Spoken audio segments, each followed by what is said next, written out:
Selama 2 dekade, semua buku teks ekonomi mengatakan hal yang sama tentang Indonesia. Lalu, dalam 1 tahun yang mustahil, negara itu merobek setiap halaman teori yang pernah ditulis. Dan bagi Profesor Aditya Chen, anomali itu bukan sekadar data, itu adalah keruntuhan seluruh warisan profesionalnya. Mereka bilang Indonesia hanya bisa mengikuti, mereka salah selama 20 tahun. Mari kita masuki sebuah cerita yang dibangun mengikuti jejak Profesor Aditya Chen. Seorang tokoh yang kami ciptakan untuk memandu melalui kebenaran tentang infrastruktur Indonesia yang lebih menakjubkan dari fiksi manapun.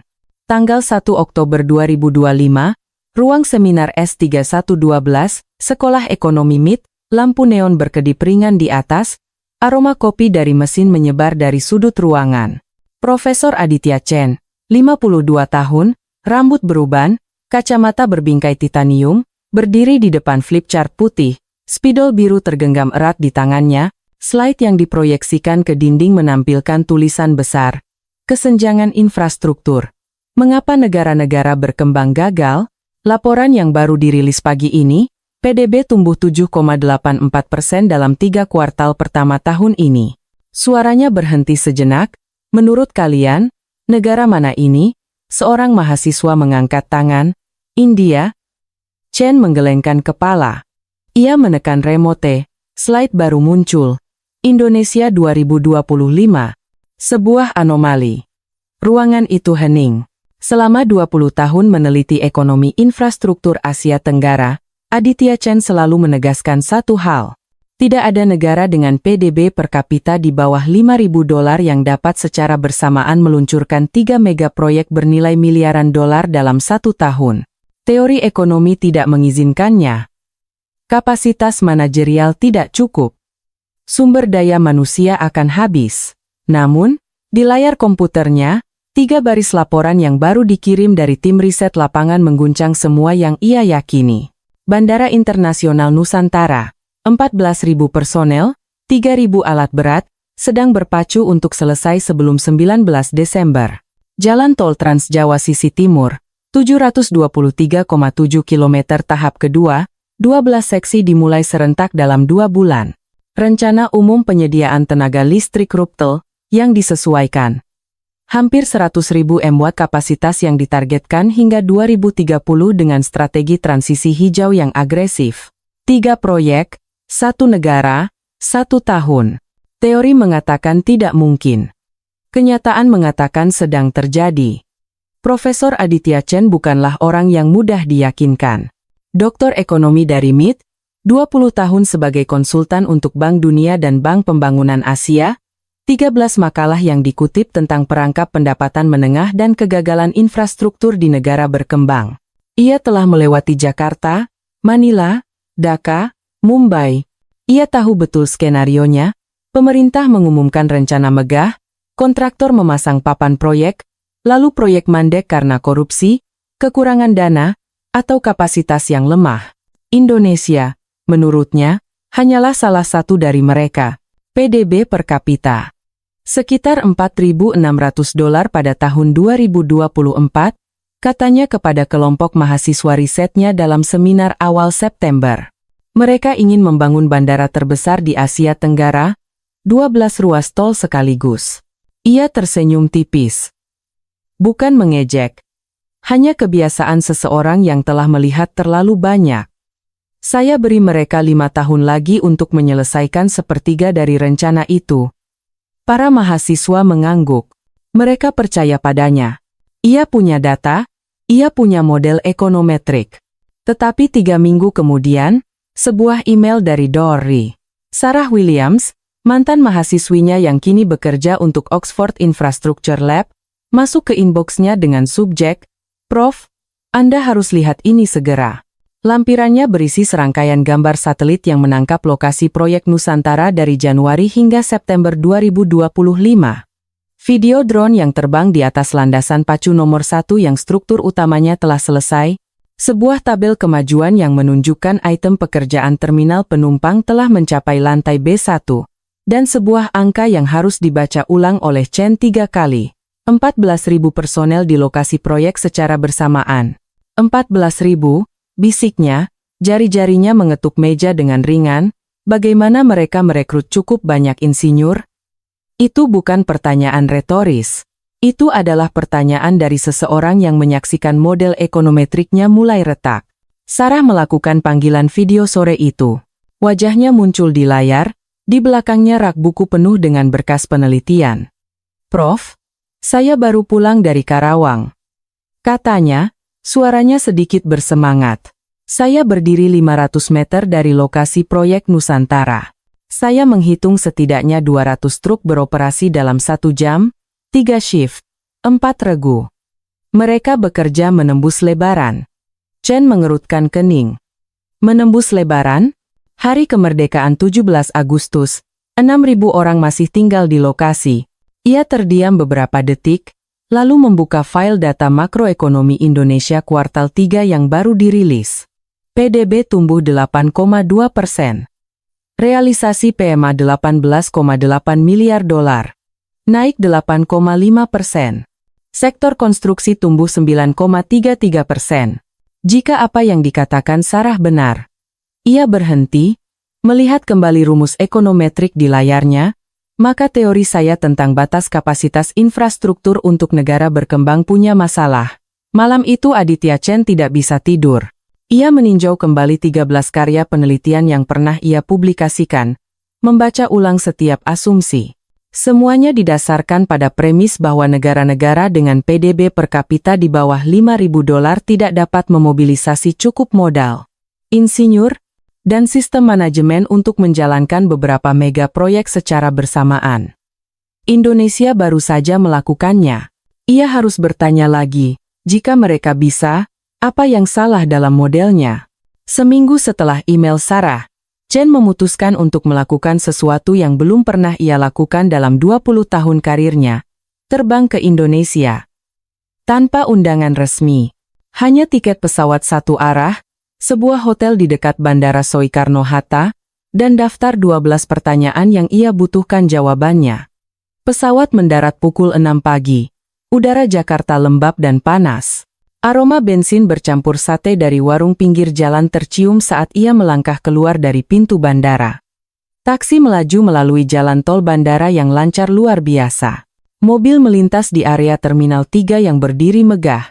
Panel kacanya berkilauan memantulkan sinar matahari tropis. Sebuah spanduk besar masih tergantung di dekat pintu masuk. Peresmian Terminal 3, April 2025. Mereka benar-benar menyelesaikannya pada bulan April. Gumam Chen. Matanya terpaku pada kerumunan orang yang ramai keluar masuk terminal baru. Sopir taksi menoleh sambil tersenyum. "Iya Pak, sudah dari sebelum lebaran. Sudah jalan hampir setengah tahun. Makanya jalan ini jadi tidak macet lagi." Chen bersandar di kursi, menggelengkan kepala pelan. Sebuah terminal yang melayani 20 juta penumpang per tahun, dibangun dalam waktu kurang dari 3 tahun di tengah kota yang padat. Manila butuh 8 tahun untuk memperluas Terminal 3. Jakarta sendiri belum selesai dengan Terminal 4-nya. Tapi di depan matanya, bukanlah gambar rancangan, bukan janji. Itu adalah penumpang yang menarik koper, taksi yang menaikkan dan menurunkan penumpang, realitas yang telah terjadi. Sore itu, ia bertemu David Hartmann, seorang insinyur Jerman, mantan Direktur Teknik Fraport A, yang pernah terlibat dalam desain bandara Frankfurt dan Istanbul. Hartmann sekarang bekerja sebagai konsultan independen untuk sebuah perusahaan konsultan internasional dan ia baru saja menyelesaikan survei di Nusantara. Mereka bertemu di sebuah kafe di hotel. Hartmann meletakkan tas kulitnya di kursi, membuka laptopnya. "Aditya, kau tahu apa yang mereka lakukan di Nusantara?" Suara Hartmann dalam dan teratur.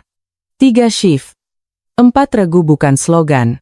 Saya datang ke lokasi proyek jam 2 pagi dan masih melihat 300 orang sedang mengecor pondasi terminal. Chen mengerutkan kening. Jam 2 pagi? Benar.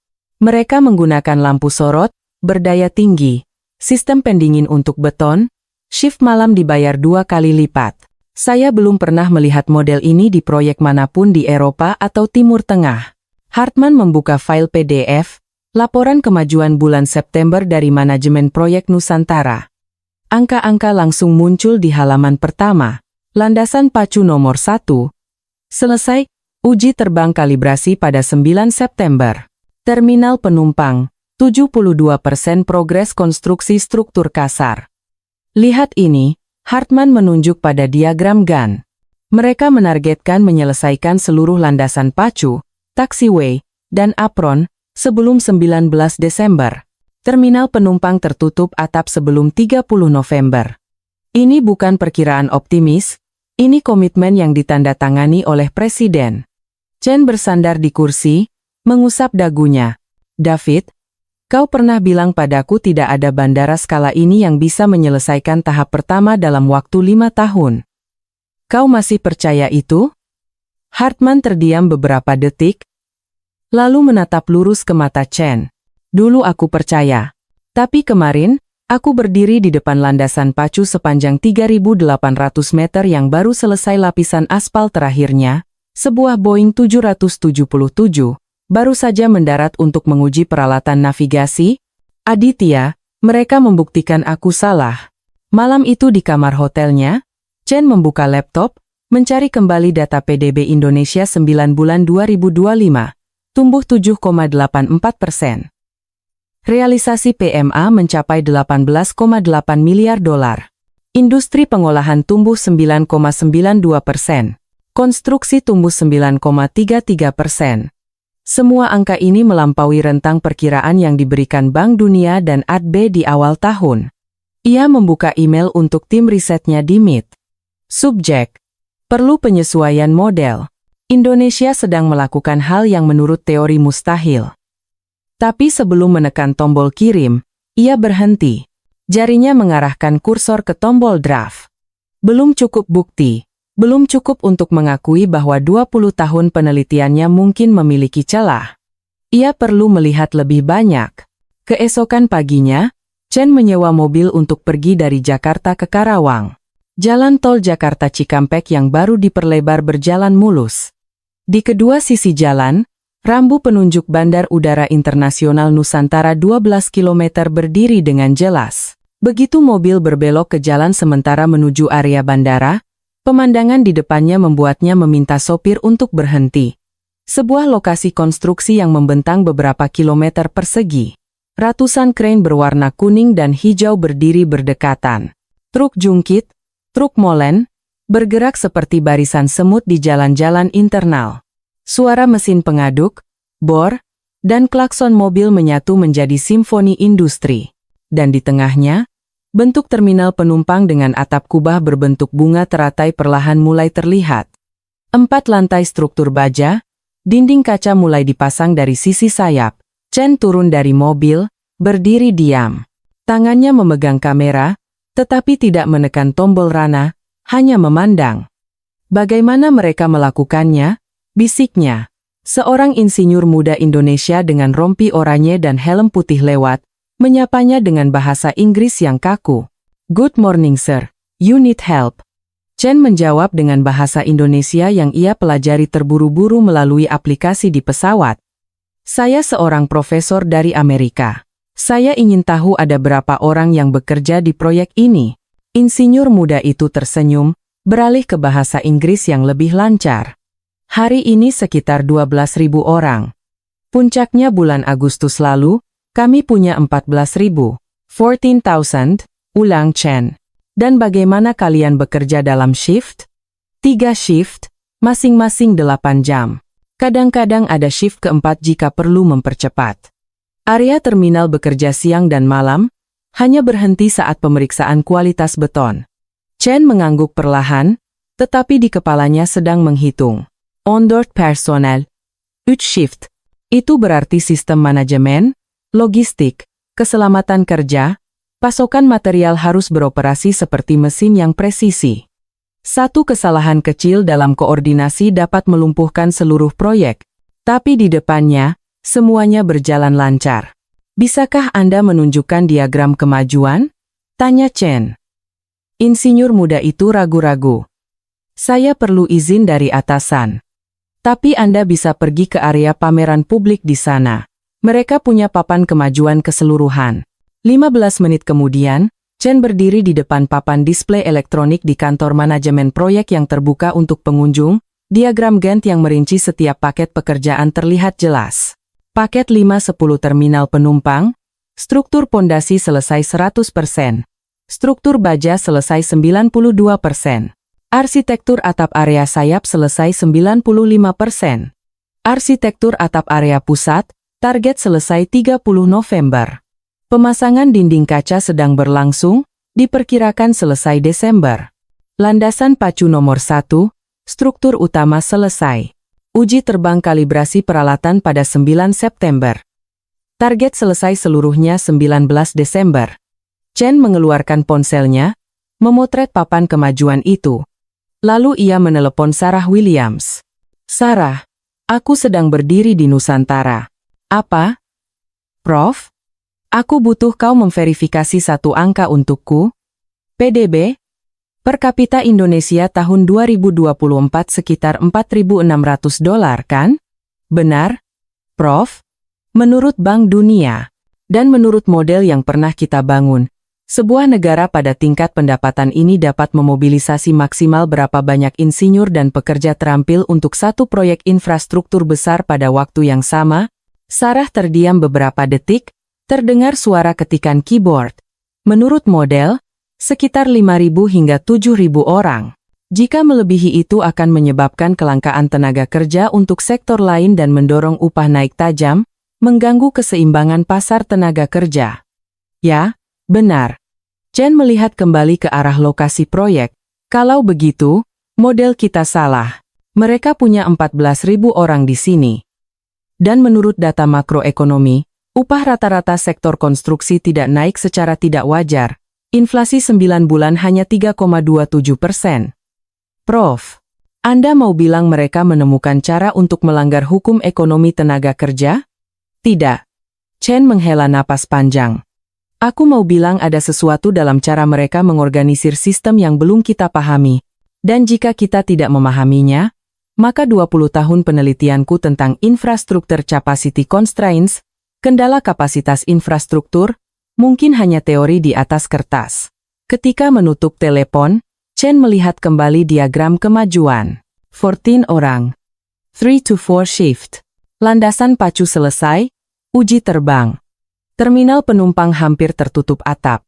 Semua ini, menurut teori yang pernah ia ajarkan, tidak mungkin terjadi secara bersamaan, tapi itu sedang terjadi. 2 hari setelah kunjungannya ke Nusantara, Chen terbang ke Surabaya. Alasannya, ia perlu memverifikasi angka lain. 723,7 km tol Trans Jawa tahap kedua, 12 seksi yang dimulai serentak dalam 2 bulan pertama tahun 2023.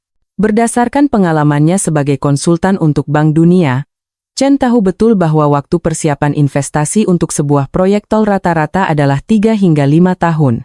Survei geoteknik, desain teknis, lelang, pembebasan lahan, setiap tahap memakan waktu. Indonesia memotongnya menjadi setengah dari periode sebelumnya. Langkah mana yang mereka lewati? Chen bertanya-tanya dalam hati saat mobil melaju dari Bandara Juanda ke pusat kota. Atau mereka menemukan cara untuk melakukannya secara paralel?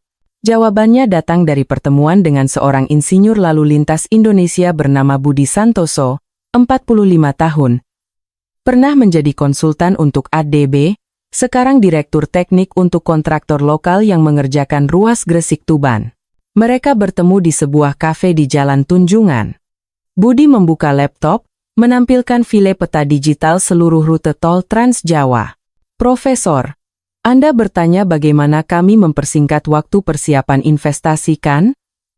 kata Budi dengan bahasa Inggris beraksen Indonesia yang khas.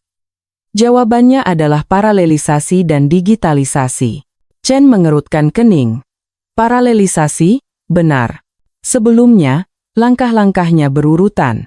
Desain selesai baru lelang, lelang selesai baru pembebasan lahan.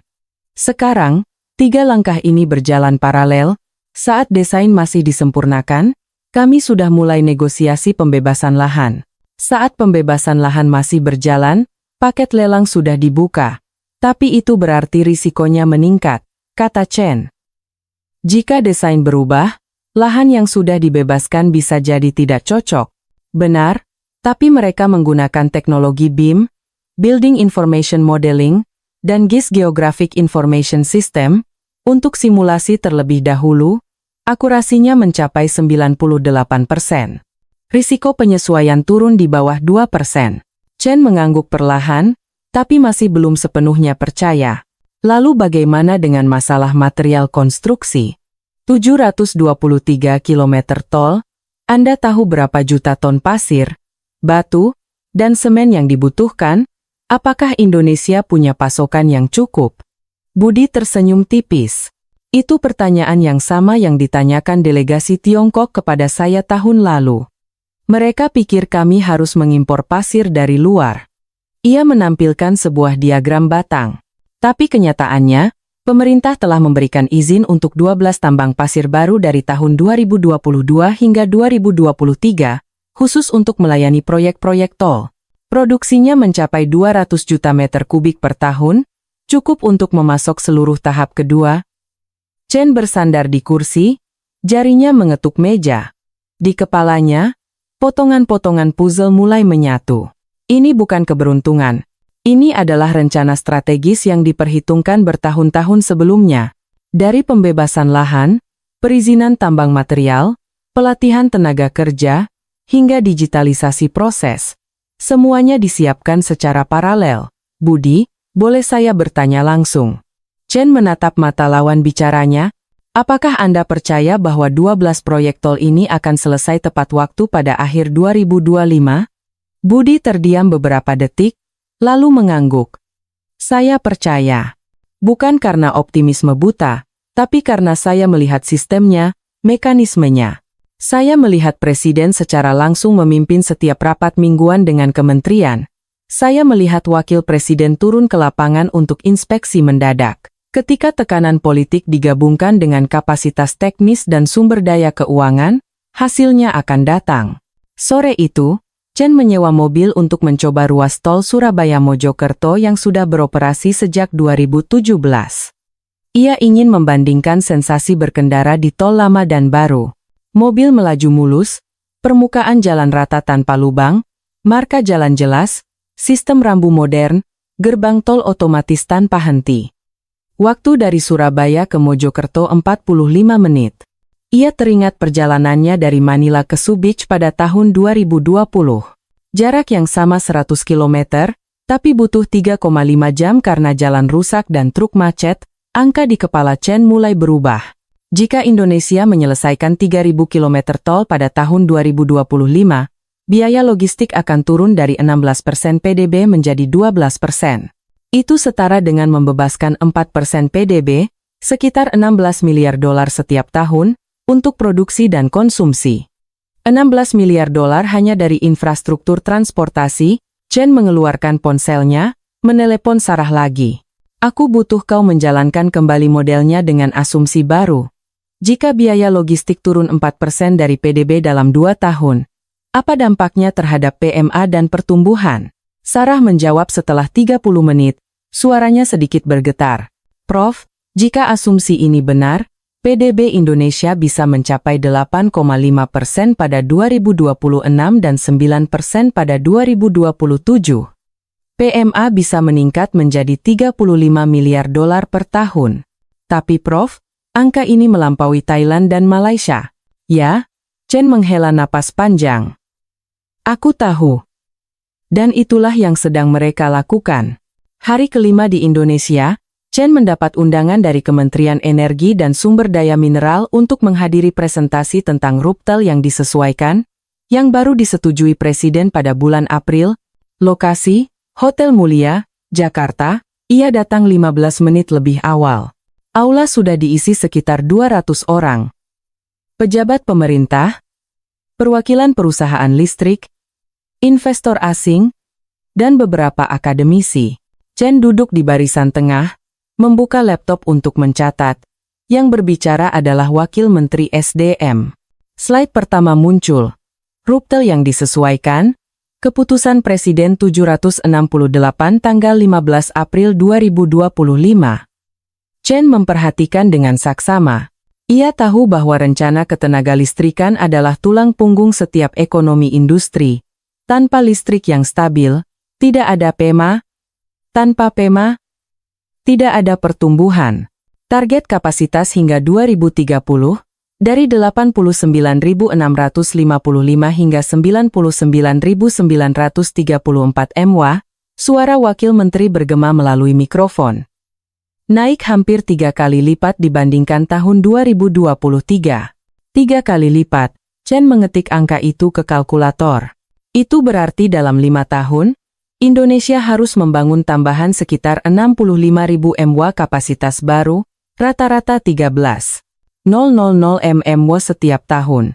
Slide berikutnya, bauran energi, energi terbarukan angin, dan surya, 25,3%, 31,1%, gas LN0, 15%, 20%, hidroelektrik, 17,2%, 17,4%, batu bara turun menjadi 12,5%, 20%, energi baru hidrogen hijau, amonia hijau, 4%, 6% pada periode 2030,2035.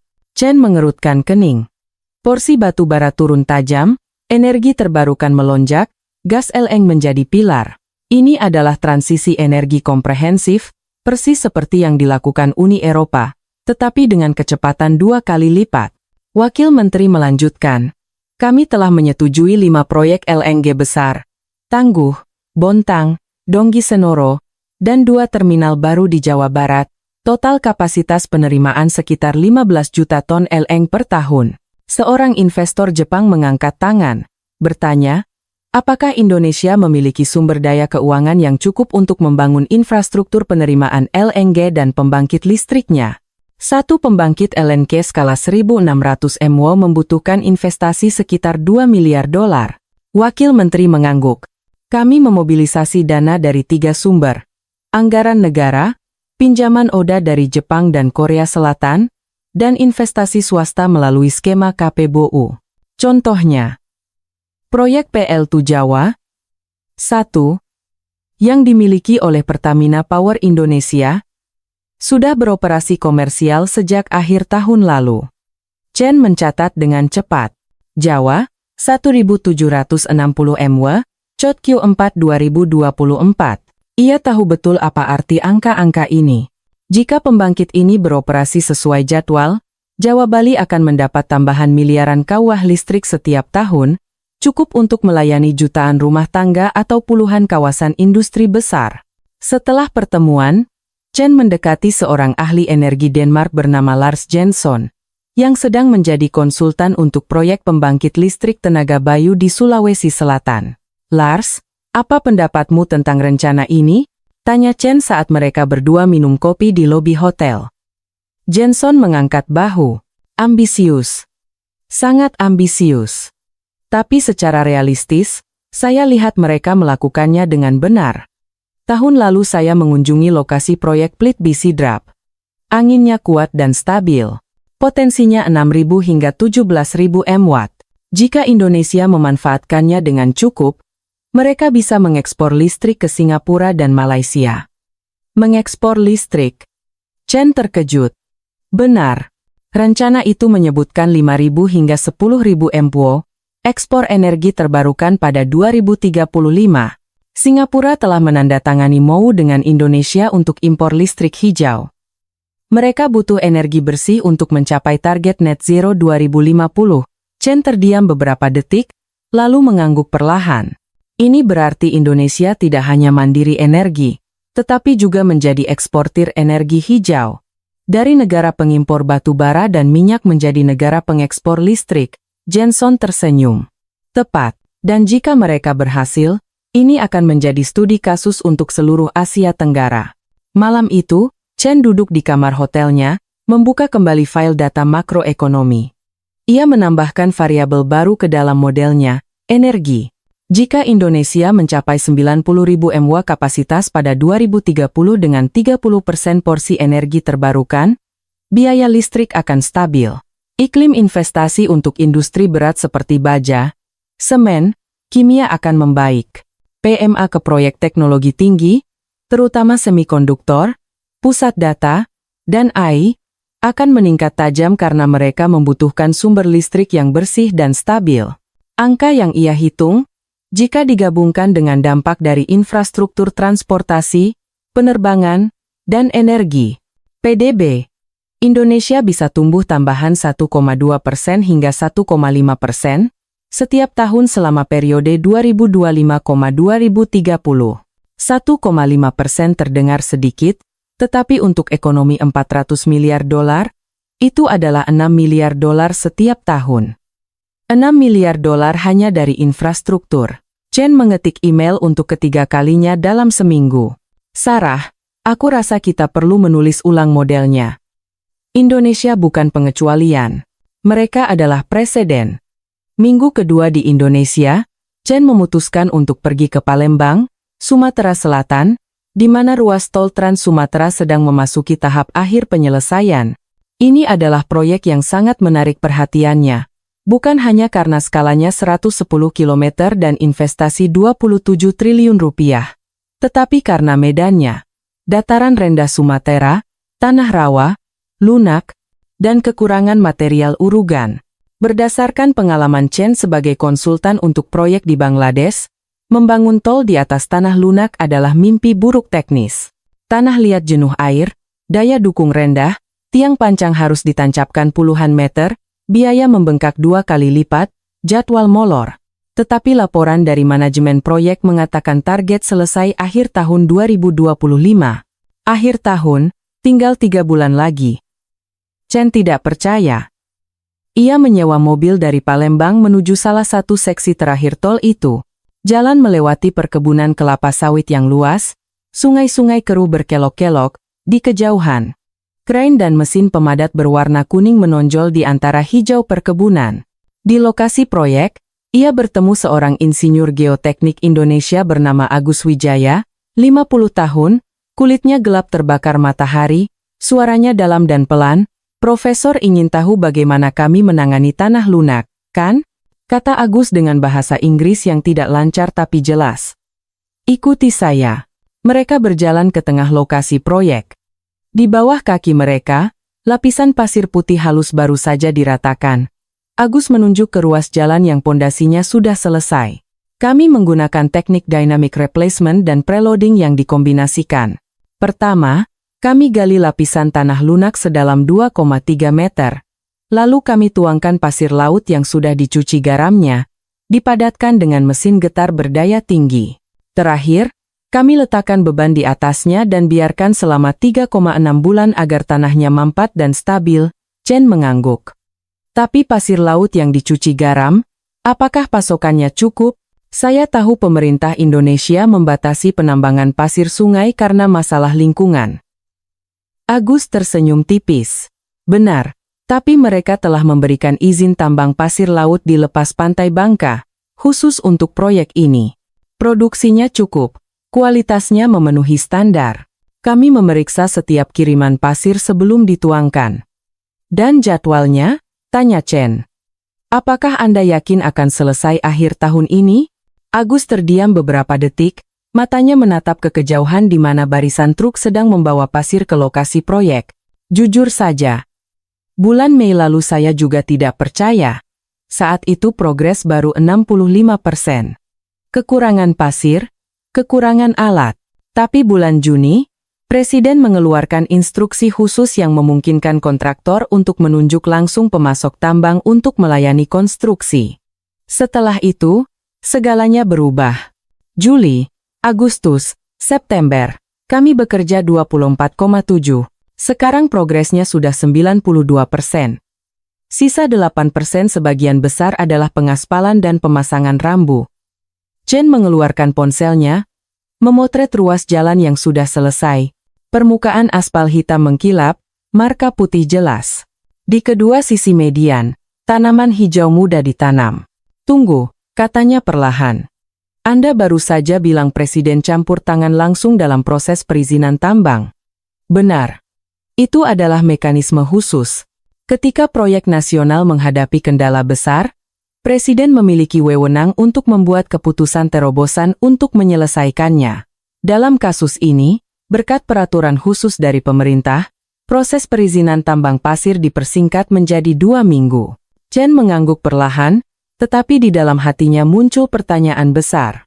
Apakah mekanisme ini berkelanjutan? Jika setiap proyek bergantung pada intervensi dari atas, sistem akan kelebihan beban. Tetapi jika intervensi dilakukan pada waktu dan tempat yang tepat, itu bisa menjadi keuntungan. Sore itu, Chen menelepon David Hartman, insinyur Jerman yang ia temui di Jakarta.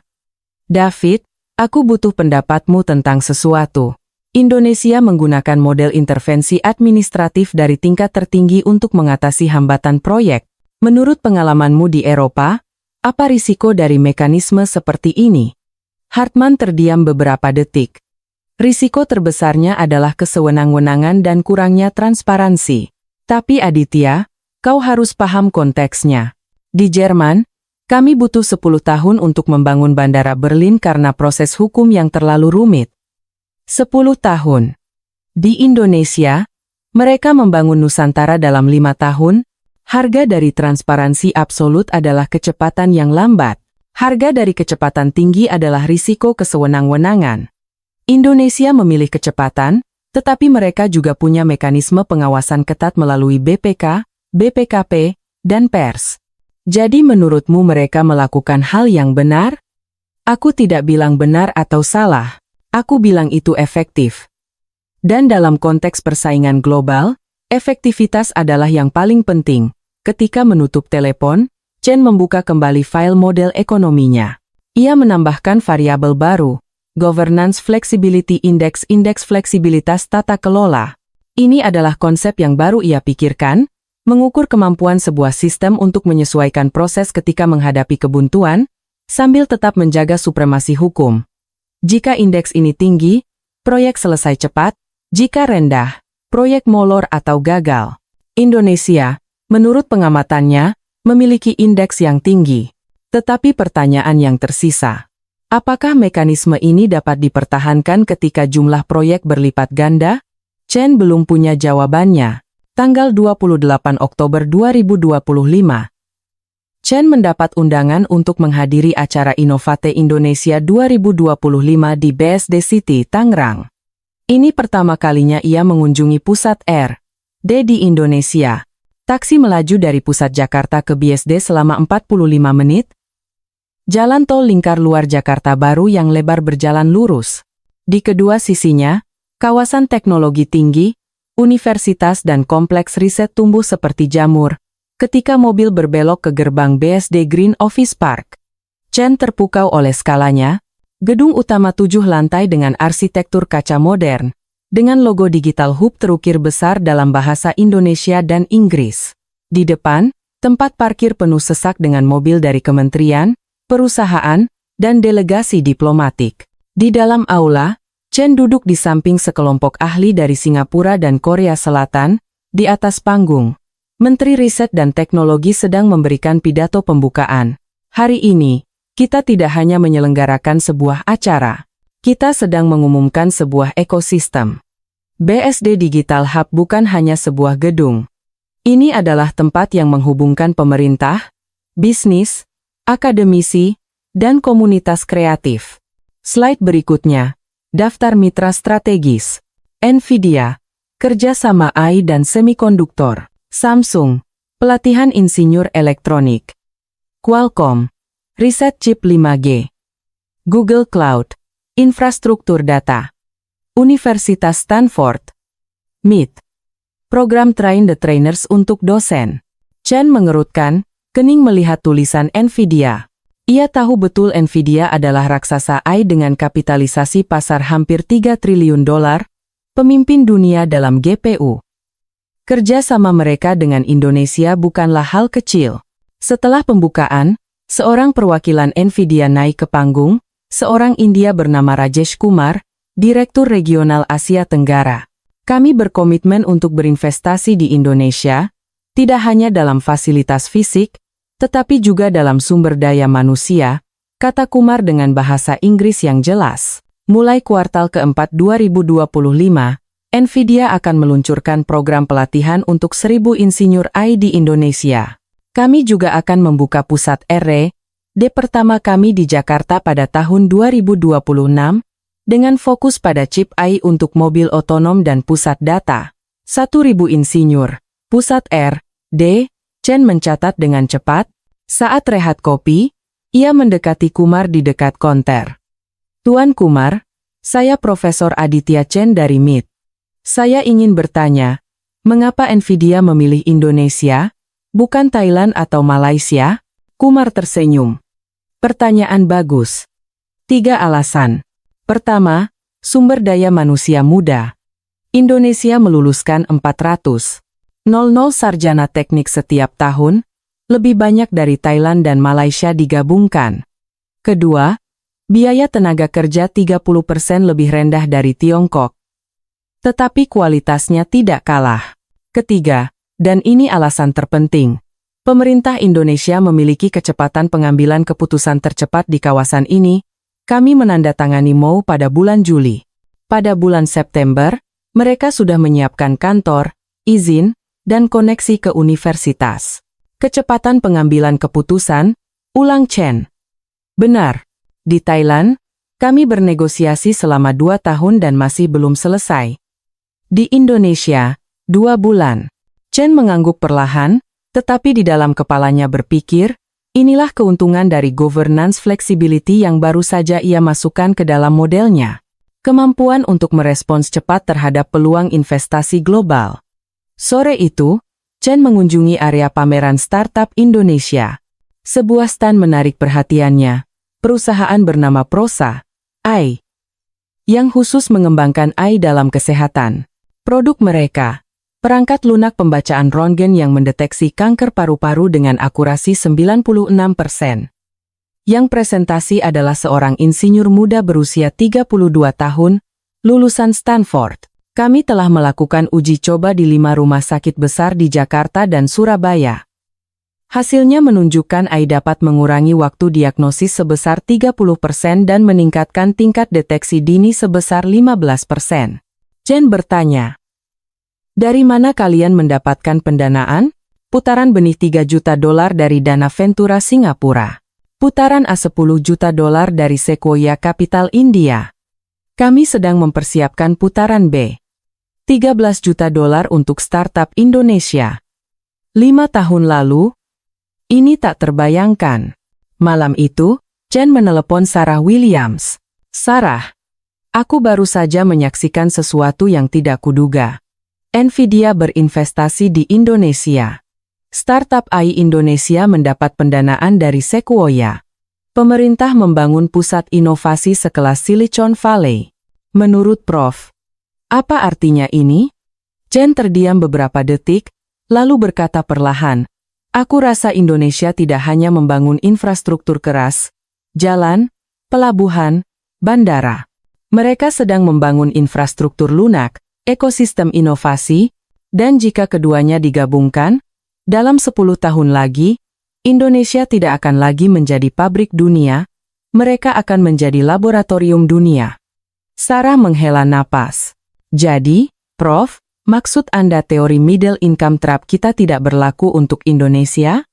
Tidak, aku maksud. Mungkin Indonesia telah menemukan cara keluar dari jebakan itu yang belum kita teorikan. Malam itu, Chen membuka laptop, membuat file baru.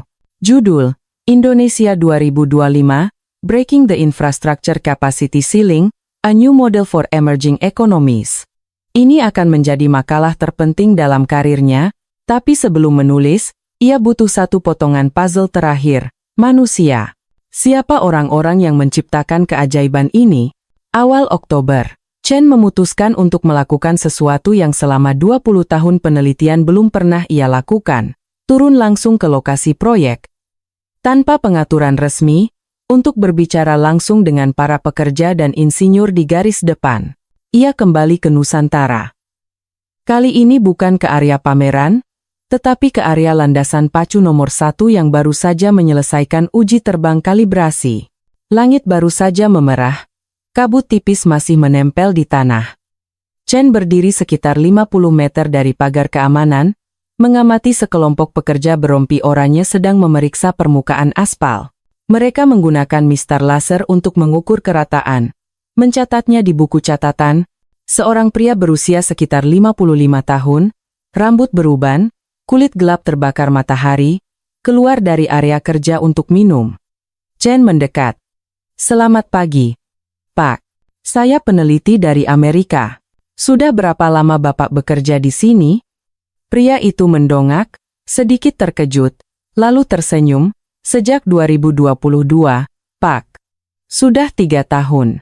3 tahun di satu lokasi proyek. Tidak lelah, Pak. Pria itu menggelengkan kepala. Lelah. Ya lelah. Tapi ini Nusantara, Pak. Bandara terbesar di negeri ini. Nanti cucu saya kalau naik pesawat di sini, saya akan bilang, kakekmu yang bikin landasan ini. Chen merasa tenggorokannya tercekat. Ia tidak menyangka jawaban sesederhana itu membawa beban yang begitu berat. Bapak punya anak? Ada 2. Satu kuliah di ITB, satu lagi sekolah kejuruan las. Gaji di sini 30% lebih tinggi dari di luar. Ditambah kerja shift malam dapat bonus. Saya kirim uang ke istri. Sudah bisa bangun rumah 2 lantai di kampung. Chen mengangguk. Ia tidak bertanya lagi. Ia mengerti. Angka-angka makro. PDB, tumbuh 7,84%, PMA, 18,8 miliar dolar. Semuanya berawal dari orang-orang seperti Bapak ini. Orang yang meneteskan keringat di setiap meter persegi beton. Orang yang bekerja shift malam agar anaknya bisa kuliah. Siang harinya, Chen bertemu dengan seorang kepala insinyur Indonesia bernama Dian Prasetyo, 42 tahun, lulusan Universitas Indonesia, pernah bekerja 3 tahun di Singapura sebelum pulang. Mereka duduk di sebuah kabin portabel yang dijadikan kantor sementara. Di luar, suara mesin bor masih terdengar teratur. Pak Dian, saya mau tanya langsung, kata Chen. Bagaimana Anda mengelola 14,000 orang tanpa kekacauan? Dian tersenyum tipis, membuka laptopnya. Kami menggunakan sistem manajemen digital. Setiap pekerja punya kartu ID. Saat masuk dan keluar, mereka tap. Sistem secara otomatis mencatat jam kerja, shift, dan area kerja. Jika ada yang masuk ke area berbahaya yang bukan tugasnya, alarm akan berbunyi. Sistem ini dikembangkan oleh siapa? Oleh Telkom dan Indosat, 2 perusahaan teknologi terbesar di Indonesia. Pemerintah mewajibkan semua proyek strategis nasional untuk mendigitalisasi manajemen. Awalnya kami juga ragu, mengira buang-buang uang dan merepotkan, tapi setelah 6 bulan, produktivitas naik 20%, kecelakaan kerja turun 40%, Chen mencatat dengan cepat. Dan untuk material, 14.000 orang bekerja bersamaan berarti butuh beton, baja, listrik, air, makanan secara terus-menerus. Bagaimana memastikan pasokannya? Kami punya gudang material cadangan yang cukup untuk 3 hari. Sistem akan memberi peringatan otomatis saat stok di bawah 20%. Truk pengiriman berjalan sesuai rute GPS. Subkontraktor yang melanggar jadwal pengiriman 3 kali akan diganti. Kedengarannya seperti militer, kata Chen. Dian mengangguk. Benar, kami belajar dari model logistik militer. Presisi, cepat, tanpa negosiasi. Chen bersandar di kursi. Di kepalanya, ia mulai mengerti. Ini bukan sihir. Ini adalah disiplin. Disiplin dalam desain, dalam manajemen, dalam pelaksanaan. Sore itu, ia bertemu sekelompok insinyur muda Indonesia yang baru lulus dari Institut Teknologi Bandung, yang bekerja di paket pekerjaan terminal penumpang. Mereka duduk mengelilingi meja di ruang belajar sementara, membuka gambar 3D di layar besar. Kalian yang mendesain bagian ini? Tanya Chen, menunjuk ke sistem ventilasi terminal. Seorang gadis berusia 26 tahun bernama Sari mengangguk. Iya, Pak. Kami menggunakan perangkat lunak Revit yang terintegrasi dengan BIM. Seluruh sistem saluran udara, pipa air, jalur listrik disimulasikan dalam 3D sebelum dibangun. Jika ada bentrokan ruang, perangkat lunak akan langsung memberi peringatan. Kamu belajar BIM? Di mana? Di kampus, Pak. Sejak tahun ketiga. Selain itu, saya juga ikut pelatihan yang diadakan oleh Autodesk di BSD City, gratis. Selama 3 bulan. Chen terkejut. Gratis? Iya. Ini program kerjasama antara Kementerian Pendidikan dan perusahaan teknologi asing. Targetnya melatih 10.000 insinyur BIM hingga 2030. 10.000 insinyur, Chen mencatat. Saat meninggalkan Nusantara kembali ke Jakarta, Chen duduk di dalam mobil, menatap keluar jendela. Di luar sana, sawah hijau terhampar, kerbau merumput, tapi di kejauhan, kren-kren proyek menonjol seperti simbol era baru. Ia mengeluarkan ponselnya, menelepon Sarah sekali lagi. Sarah, aku rasa aku sudah menemukan potongan puzzle yang hilang. Apa itu, Prof? Manusia, Indonesia tidak hanya berinvestasi pada beton dan baja. Mereka berinvestasi pada pelatihan. 10.000 insinyur BIM, 1.000 insinyur AI, 400.000 lulusan teknik setiap tahun, mereka sedang membangun sebuah generasi. Tapi Prof, banyak negara juga melatih insinyur. Apa yang membuat Indonesia berbeda? Chen terdiam beberapa detik, lalu berkata, karena mereka melatih dengan tujuan yang jelas. Bukan melatih agar lulusannya menganggur, tapi melatih untuk melayani langsung proyek-proyek nasional. Belajar BIM karena ada Nusantara. Belajar AI karena ada BSD Digital HB. Belajar logistik karena ada Tol Trans Jawa. Itulah hubungan antara pendidikan dan pembangunan yang tidak dilakukan oleh sebagian besar negara berkembang. Sarah menghela napas. Kalau begitu, model kita kekurangan variabel. Align Human Capital, sumber daya manusia yang selaras. Pertengahan Oktober. Chen menerima email tak terduga dari kantor Bank Dunia untuk kawasan Asia Timur dan Pasifik. Mereka mengundangnya untuk berpartisipasi dalam seminar bertema pertumbuhan yang dipimpin oleh infrastruktur di Asia Tenggara, yang akan diadakan di Bangkok pada akhir Oktober. Tapi yang istimewa, mereka ingin ia mempresentasikan studi kasus tentang Indonesia. Kami dengar Anda sedang melakukan riset lapangan di Indonesia. Wawasan Anda akan sangat berharga. Chen duduk di depan layar, berpikir. 2 minggu lalu, ia masih seorang yang skeptis. Sekarang, ia diundang untuk berbicara tentang model Indonesia. Ia menerima undangan itu. Tanggal 25 Oktober, Aula Hotel Shangri-La Bangkok penuh sesak. Sekitar 300 peserta. Pejabat dari Kementerian Transportasi Thailand, Indonesia, Filipina, perwakilan dari Bank Dunia, ADB, dan dana investasi infrastruktur swasta. Chen adalah pembicara ketiga. Sebelumnya, 2 ahli telah mempresentasikan proyek Tol Trans Jawa Indonesia bagian yang sudah jadi, dan sistem kereta cepat Bangkok Chiang Mai. Ketika gilirannya tiba, Chen naik ke podium, membuka slide pertama, Indonesia 2025. Bagaimana sebuah negara dengan PDB per kapita $4.600, menyelesaikan proyek infrastruktur senilai lebih dari $20 miliar tepat waktu. Ruangan hening. Chen memulai. 4 minggu lalu, saya tidak percaya pada angka-angka ini. Saya pikir ini adalah propaganda atau statistik yang salah. Tapi setelah 2 minggu riset lapangan, dari Nusantara hingga Palembang, dari Jakarta hingga Surabaya, saya harus mengubah pandangan saya. Slide kedua. Foto landasan pacu Nusantara yang sudah selesai. Bandara Nusantara, 14.000 personel, 3.000 alat berat. Landasan pacu diuji terbang kalibrasi pada bulan September. Terminal penumpang selesai struktur kasarnya pada bulan November. Diperkirakan beroperasi komersial pada paruh pertama 2026. Slide ketiga. Peta Tol Trans Jawa. 723 km tol. 12 seksi dimulai serentak dalam 2 bulan. Progres rata-rata 90% setelah 3 tahun. Menurut model ekonometrik tradisional, ini mustahil. Seorang pejabat Thailand mengangkat tangan, Profesor, bisakah Anda jelaskan mengapa model Anda menganggap ini mustahil? Chen mengangguk. Karena menurut teori infrastructure capacity constraint, sebuah negara dengan PDB per kapita di bawah $5.000 akan menghadapi 3 batasan besar.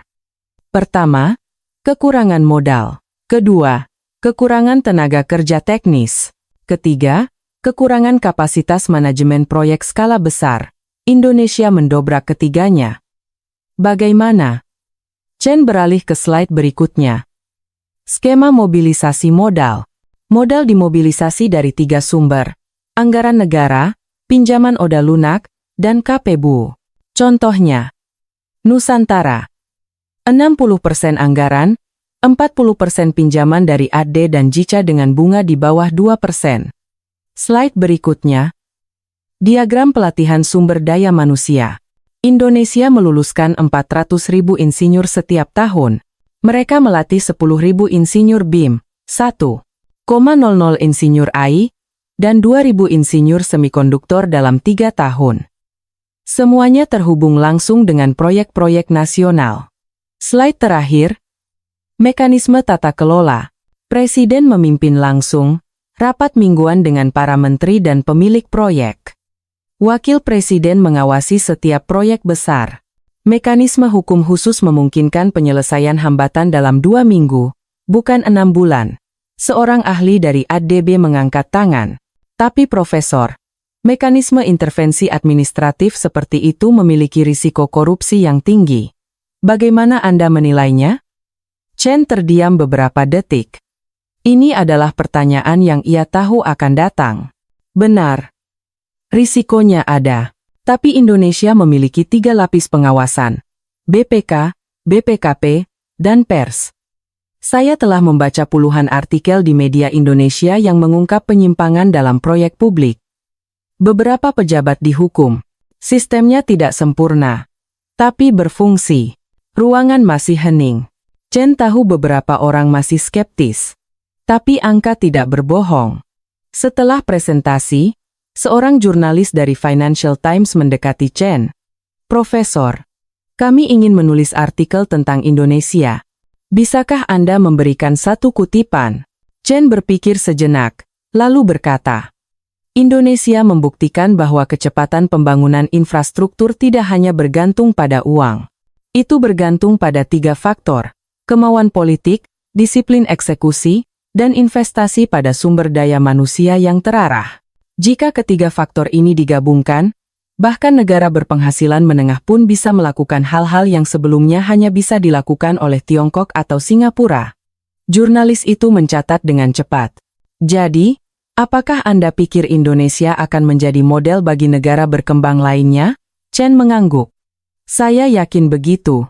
Tetapi prasyaratnya adalah mereka harus memiliki sistem politik yang stabil, visi jangka panjang, dan tidak goyah oleh siklus pemilu. Indonesia memiliki keuntungan ini. 3 hari kemudian, artikel itu muncul di Financial Times dengan judul, Ledakan Infrastruktur Indonesia, sebuah buku panduan baru untuk pasar negara berkembang. Artikel itu mengutip Chen, disertai dengan foto Nusantara dan tol Trans Jawa. Dalam 24 jam, artikel itu dibagikan lebih dari 10.000 kali di Twitter, LinkedIn, dan forum ekonomi. Tagar, Indonesia Infrastructure masuk 10 besar trending global di bidang ekonomi. Chen menerima puluhan email dari rekan-rekannya. Beberapa mengucapkan selamat, beberapa mengajukan pertanyaan, beberapa bahkan membantah. Seorang profesor ekonomi dari Harvard menulis, Aditya, apakah kau yakin datamu akurat? Aku curiga Indonesia melebih-lebihkan angkanya. Chen menjawab singkat, saya telah berdiri di landasan pacu Nusantara. Saya telah berkendara di tol Palembang Prabu Mulih. Saya telah berbicara dengan insinyur, pekerja, pejabat. Angka tidak berbohong. Minggu pertama November, Chen kembali ke MIT. Tapi ia bukan lagi orang yang sama yang meninggalkan Cambridge 4 minggu lalu. Di dalam kopernya, ia membawa 500 halaman catatan, 3.000 foto, dan keyakinan baru. Model pembangunan infrastruktur yang ia ajarkan selama 20 tahun perlu ditulis ulang. Seminar pertama setelah ia kembali, ruang kelas penuh sesak, mahasiswa, peneliti, dosen, bahkan profesor dari Departemen Ilmu Politik pun datang. Semua orang ingin mendengar tentang fenomena Indonesia. Chen membuka slide pertama. Foto landasan pacu Nusantara dari drone. 4 minggu lalu, saya berdiri di tanah ini. Sekarang, saya percaya bahwa apa yang terjadi di Indonesia bukan hanya keberhasilan satu negara. Itu adalah bukti empiris untuk sebuah model baru. Model yang saya sebut sementara sebagai State Directed Market Infrastructure Model. Model infrastruktur pasar yang diarahkan negara. Seorang mahasiswa mengangkat tangan, "Profesor, apa bedanya model ini dengan model Tiongkok?" Pertanyaan bagus. Tiongkok menggunakan sumber daya negara yang dominan, anggaran tak terbatas, kontrol ketat. Indonesia berbeda. Mereka menggabungkan 3 kekuatan. Negara yang mengarahkan dan mengawasi, pasar yang bersaing dalam tender dan pelaksanaan, dan mitra internasional yang menyediakan modal lunak dan transfer teknologi. Ini adalah model hibrida antara perencanaan dan pasar. Chen beralih ke slide berikutnya. Diagram perbandingan. Agar kalian bisa lihat dengan jelas.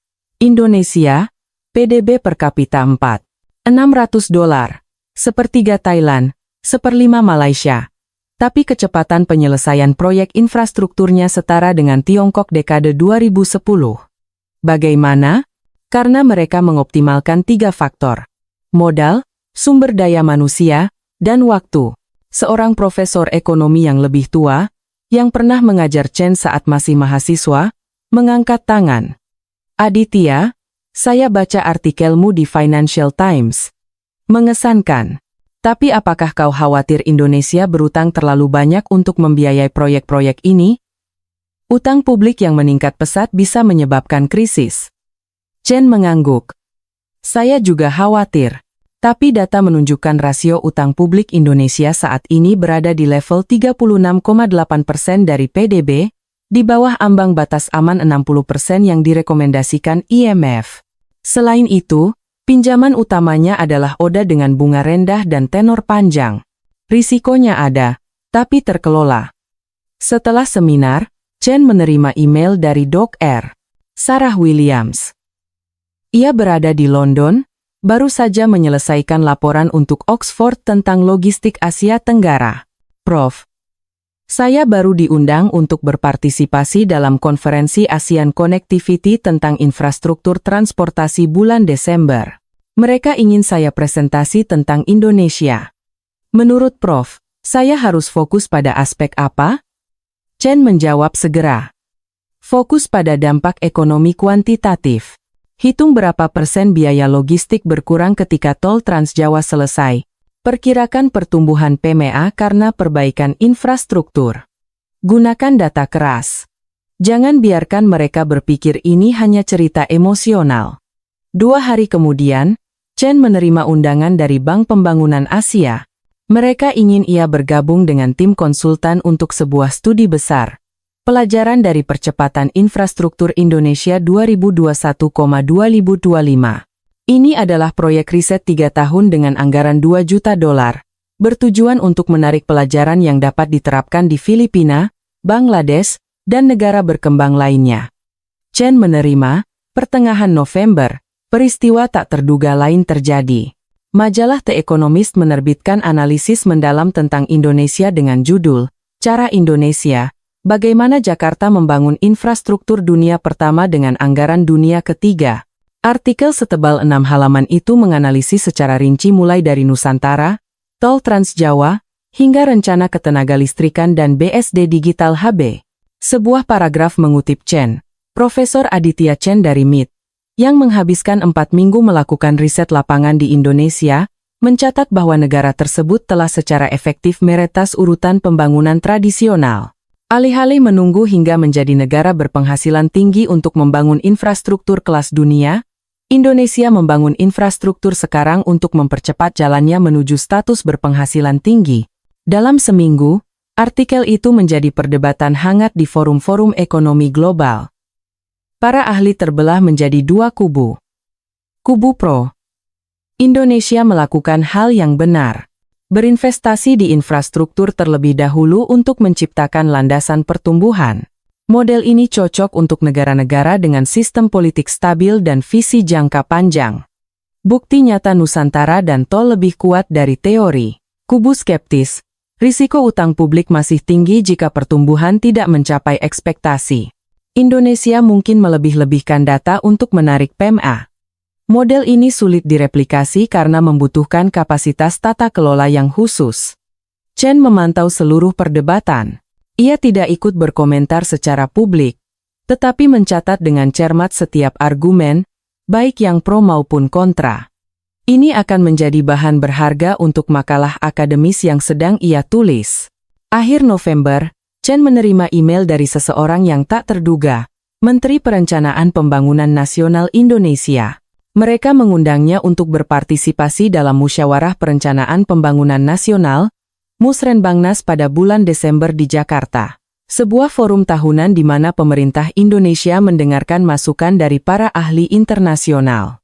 Kami sangat menantikan pandangan profesor tentang tantangan yang perlu dihadapi Indonesia pada periode 2026-2030, ketika infrastruktur keras pada dasarnya telah selesai. Chen membaca email itu sambil tersenyum. 4 minggu lalu, ia datang ke Indonesia sebagai seorang skeptis. Sekarang, mereka mengundangnya sebagai seorang teman. Ia menjawab, dengan hormat, saya akan datang. Tanggal 15 Desember 2025, Chen sekali lagi menaiki pesawat ke Jakarta. Kali ini bukan untuk riset, tapi untuk berbagi. Musrenbangnas diadakan di Jakarta Convention Center. Lebih dari 500 orang hadir, dari presiden, para menteri, anggota parlemen, hingga para ahli internasional, perwakilan bisnis PEMA, dan akademisi. Chen adalah pembicara utama sesi sore dengan tema Keberhasilan Infrastruktur Indonesia, menganalisis mekanisme yang mendasarinya. Saat naik ke podium, ia melihat ke arah audiens. Wajah-wajah serius, buku catatan terbuka, pena di tangan, ini bukan audiens yang mudah. Mereka ingin analisis, bukan pujian. Chen memulai. Yang terhormat Bapak Presiden, para menteri, para hadirin. Hari ini saya tidak datang untuk memuji. Saya datang untuk menganalisis. Pertanyaan yang saya dan banyak rekan saya ajukan adalah, mengapa Indonesia bisa melakukan hal yang menurut teori ekonomi mustahil? Slide pertama. Perbandingan 3 negara, Indonesia, Filipina, Bangladesh. Tingkat PDB per kapita yang sama, tetapi kecepatan penyelesaian proyek infrastruktur sangat berbeda. Filipina memulai bandara internasional baru pada 2017, 8 tahun kemudian masih belum selesai. Bangladesh memulai jembatan Padma pada 2014, 10 tahun kemudian baru dibuka. Indonesia memulai Nusantara pada 2020. 5 tahun kemudian hampir beroperasi komersial. Chen berhenti sejenak agar angka-angka itu meresap. Jadi, di mana letak perbedaannya? Saya menyimpulkan ada 4 faktor inti. Slide kedua. Faktor 1, kemauan politik yang berkelanjutan. Indonesia memiliki keuntungan stabilitas politik. Kebijakan infrastruktur tidak berubah mengikuti siklus pemilu. Rencana 5 tahun dilaksanakan dengan serius. Presiden dan wakil presiden mengawasi secara langsung. Ini menciptakan kepercayaan. Kontraktor percaya proyek tidak akan dibatalkan di tengah jalan. Investor percaya lingkungan hukum stabil. Seorang menteri mengangguk ringan. Slide ketiga. Faktor 2. Mekanisme tata kelola yang fleksibel. Indonesia menerapkan apa yang saya sebut directed flexibility, fleksibilitas terarah. Prosedur standar dipatuhi, tetapi ketika menghadapi kendala besar, ada mekanisme terobosan yang cepat. Contohnya, perizinan tambang pasir untuk tol di Sumatera dalam 2 minggu, bukan 6 bulan. Ini bukan kesewenang-wenangan, melainkan keputusan yang diperhitungkan, diawasi, dan dapat dipertanggungjawabkan. Slide keempat. Faktor 3. Investasi pada sumber daya manusia yang terarah. Indonesia tidak hanya melatih insinyur, tetapi melatih insinyur untuk tujuan spesifik. 10.000 insinyur BIM untuk proyek konstruksi. 1.000 insinyur AI untuk BSD Digital Hub dan pusat R&D lainnya. 2.000 insinyur semikonduktor untuk menyambut gelombang PMA teknologi tinggi. Ini adalah hubungan erat antara pendidikan dan strategi pembangunan. Chen menatap lurus ke arah Menteri Pendidikan yang duduk di barisan depan. Ia mengangguk sambil mencatat. Slide kelima. Faktor 4. Memanfaatkan keunggulan geopolitik. Indonesia adalah titik temu antara Tiongkok, ASEAN, UE, Jepang, Korea Selatan. Alih-alih memilih pihak, Indonesia memilih kerjasama multi-arah. Meminjam ODA dari Jepang dengan bunga 1,5%. Menerima transfer teknologi dari UE. Menarik PMA dari AS dan Korea Selatan. Setiap mitra menyumbang satu potongan puzzle.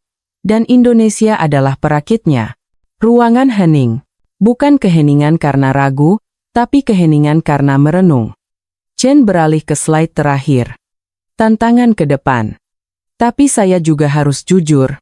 Model ini punya batasan, 4 tantangan besar yang akan dihadapi Indonesia setelah 2025. Tantangan 1. Menjaga kualitas saat skala diperluas. Nusantara berhasil karena manajemen yang ketat. Tapi ketika Indonesia membangun 10 bandara lagi, 20 ruas tol lagi dalam 10 tahun ke depan, bagaimana memastikan kualitas tidak menurun? Tantangan 2. Menyeimbangkan kecepatan dengan keberlanjutan lingkungan. Proyek saat ini memprioritaskan kecepatan. Tapi eksploitasi pasir, batu, dan energi fosil masih mendominasi. Bagaimana beralih ke penghijauan total tanpa memperlambat laju?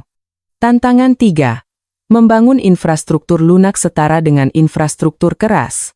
Indonesia telah membangun jalan, jembatan, bandara, tapi apakah institusi hukum, prosedur birokrasi, bisa mengimbangi sebuah negara dengan tol modern? Tapi prosedur bea cukai memakan waktu 5 hari tidak akan bisa bersaing. Tantangan 4. Menghindari jebakan utang. Utang publik saat ini di tingkat yang aman. Tapi jika pertumbuhan melambat atau suku bunga global naik tajam, kemampuan membayar utang akan terpengaruh. Perlu ada rencana kontingensi yang jelas. Chen mengakhiri. Indonesia telah membuktikan bahwa negara berpenghasilan menengah dapat membangun infrastruktur kelas dunia. Ini adalah kabar baik bagi seluruh negara berkembang. Tapi keberhasilan tidak datang secara otomatis. Itu menuntut perbaikan terus-menerus, belajar dari kesalahan, dan berani menyesuaikan diri saat diperlukan. Ruangan bertepuk tangan. Bukan tepuk tangan formalitas, tapi tepuk tangan yang panjang dan bergemuruh. Setelah presentasi, Presiden mengundang Chen untuk bertemu secara pribadi di ruang VIP. Profesor, saya baca tulisan Anda di Financial Times. Saya juga dengar kolega internasional menyebut nama Anda. Anda telah membantu dunia memahami Indonesia lebih baik. Chen menunduk. Terima kasih, Bapak Presiden. Saya hanya mencatat apa yang saya lihat. Presiden tersenyum. Tapi terkadang orang di dalam tidak melihat sejelas orang di luar. Anda menunjukkan 4 tantangan. Kami akan mempelajarinya dengan saksama. Chen mengangguk. Saya yakin Indonesia akan mengatasinya, karena Anda telah mengatasi hal yang lebih sulit. Saat melangkah keluar ruangan, Chen merasa lega. Ia telah menyelesaikan tanggung jawabnya. Tidak hanya memuji, tetapi menganalisis. Tidak hanya mencatat keberhasilan, tetapi menunjukkan risiko. Itulah tanggung jawab seorang akademisi. Desember 2025, Chen duduk di kantornya di MIT, menatap keluar jendela, salju pertama menyelimuti kampus. Di meja kerjanya, draft makalah setebal 80 halaman telah selesai. Breaking the Infrastructure Capacity Ceiling, Evidence from Indonesia, 2021,225. Ini akan menjadi makalah terpenting dalam karirnya. Bukan hanya karena data baru, tetapi karena ia menantang asumsi dasar dalam ekonomi pembangunan. Negara miskin tidak dapat membangun infrastruktur modern dengan cepat. Indonesia telah membuktikan sebaliknya. Ia membuka email, melihat pesan dari Sarah Williams. Prof, saya baru saja menyelesaikan model ekonometrik baru dengan data Indonesia. Hasilnya, jika negara-negara berkembang menerapkan 3 faktor yang dilakukan Indonesia. Kemauan politik yang berkelanjutan, mekanisme fleksibel yang diawasi, dan investasi SDM yang terarah, kecepatan penyelesaian proyek infrastruktur bisa meningkat 50,7,7%. PDB bisa tumbuh tambahan 1,1,5% per tahun. Chen membaca ulang. 50,70%. 1,1,5% PDB. Jika diterapkan di seluruh negara berpenghasilan menengah, Filipina, Bangladesh, Nigeria, Kenya, dampaknya secara global akan mencapai ratusan miliar dolar setiap tahun. Ratusan miliar dolar. Jutaan pekerjaan. Puluhan juta orang keluar dari kemiskinan. Semua hanya dari belajar cara Indonesia membangun infrastruktur. Ia membalas Sarah, siapkan untuk presentasi model ini di ADB bulan Januari. Mereka perlu melihat angka-angkanya. Siang hari tanggal 29 November, Chen menerima telepon dari David Hartman. Aditya, kau lihat kalender. Hari ini tanggal 29 November, tinggal 20 hari lagi menuju tenggat waktu 19 Desember untuk Nusantara. Chen tersenyum. Aku tahu. Manajemen proyek baru saja mengirim email pembaruan pagi ini, 20 hari untuk pekerjaan akhir. Saat menutup telepon, Chen melirik jam. Sudah pukul 6 sore, malam tanggal 29 November 2025. Kantor Profesor Chen di MIT masih terang benderang. Di luar, butiran salju pertama mulai turun, kontras dengan panas tropis yang baru saja ia alami. Di layar komputernya, jendela siaran langsung CNN, program Global Markets Tonight sedang tayang. Pembawa acara, Anderson Cooper, bertanya melalui sambungan video, Profesor, tinggal sebulan lagi tahun 2025 berakhir. Seluruh dunia membicarakan fenomena Indonesia. Anda baru saja kembali dari sana. Apa yang Anda lihat? Chen menatap lurus ke kamera, membetulkan kacamatanya. Ia tidak perlu melihat catatan. Gambar-gambar Nusantara yang benderang di malam hari, antrean mobil yang ramai di Terminal 3 Soekarno-Hatta, jalan tol Trans Jawa yang lurus membentang, masih terpatri kuat di benaknya. Anderson, kata Chen, suaranya dalam tapi jelas. 2 bulan lalu, saya datang ke negara itu dengan penuh keraguan. Tapi malam ini, saya duduk di sini untuk memberitahu Anda dan para penonton satu hal. Model-model ekonomi teoretis kita sudah usang.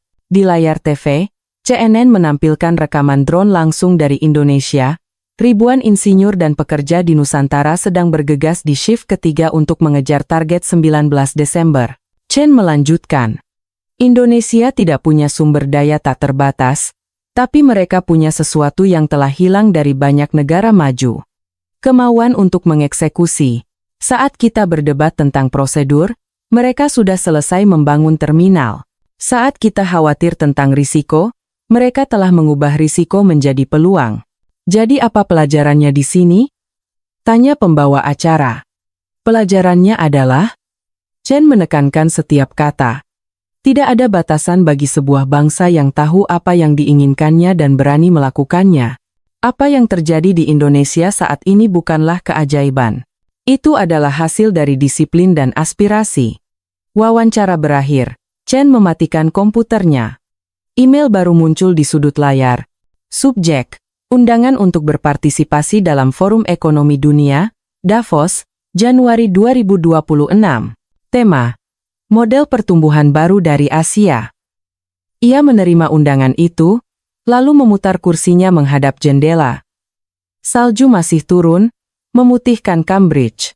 Di seberang dunia, ia tahu fajar baru sedang menyingsing di atas ribuan proyek yang akan menulis ulang peta ekonomi kawasan itu. Ia tidak lagi melihat data, ia melihat jutaan harapan yang dibangun di atas fondasi beton dan baja. Dunia tidak lagi bertanya apakah mungkin?